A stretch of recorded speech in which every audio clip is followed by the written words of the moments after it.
বিশ্বনাথ চাৰিআলি সদৰ আৰক্ষী থানাৰ অন্তৰ্গত ফলফলি গাঁৱৰ পৰা যোৱা নিশা চোৰে এজন লোকৰ ঘৰৰ চোতালৰ পৰাই লৈ গ'ল টাটা এচি গাড়ী। ফলফলি গাঁৱৰে আলী আহমেদ নামৰ ব্যক্তিজনৰ ঘৰৰ পৰা লৈ গ'ল AS12 AC 4661 নম্বৰৰ নীলা ৰঙৰ এই টাটা মেজিক মালবাহী এচি গাড়ীখন। এই ঘটনাৰ পিছতে আলী আহমেদে এই সন্দৰ্ভত বিশ্বনাথ চাৰিআলি সদৰ আৰক্ষী থানাত এজাহাৰ দাখিল কৰিছে।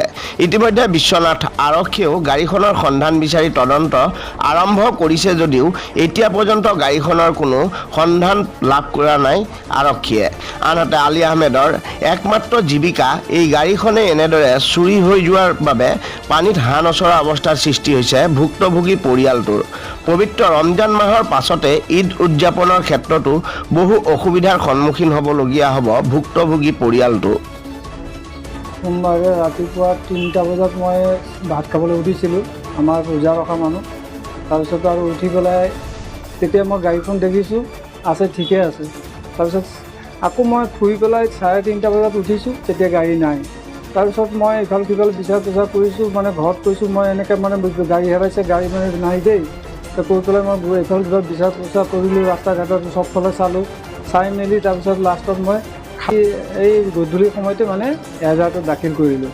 দাখিল কৰি পেলাই আহিছোঁ, আহি পেলাই ছাৰক লগ পাম ৰিপৰ্ট ছাৰক। কি ৰঙৰ গাড়ী? গাড়ীখন হ'ল ব্লু কালাৰ, তাৰপিছত AS12 AC 4661 গাড়ীখনৰ নাম্বাৰ হ'ল। যে ৰাইজে যদি ক'ৰবাত যদি পায় মোৰ এইটো নম্বৰত অনুগ্ৰহ কৰি পেলাই 6001757116 নম্বৰত মানে যাতে ৰাইজে অনুগ্ৰহ কৰি পেলাই কৈছোঁ আৰু যে ৰাইজে যদি সহায় সুবিধা কৰি পেলাই অনুৰোধ কৰি জনালোঁ মই যে মোক যে জনায়। আপোনাৰ ঘৰ ক'ত? মোৰ ঘৰ ফলফলি। আপোনাৰ নাম? মোৰ নাম আলী আহমেদ। মোৰ দেউতাৰ নাম হ'ল দিল মহম্মদ। গোটেই কাগজ পত্ৰ গাড়ীত আছে, পান কাৰ্ড, আধাৰ কাৰ্ড আৰু ভোটাৰ ID।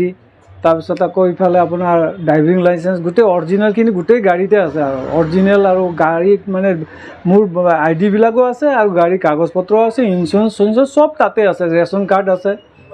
গতিকে মোৰ মানে উপায় নাইকিয়া হৈছে এতিয়া, যাতে ৰাইজে ক'ৰবাত যদি পায়, দেখা পায় যে এইটো নম্বৰত মানে মোক মানে কল কৰি পেলাই অনুগ্ৰহ কৰি জনাই দিলে ভাল পাওঁ আৰু।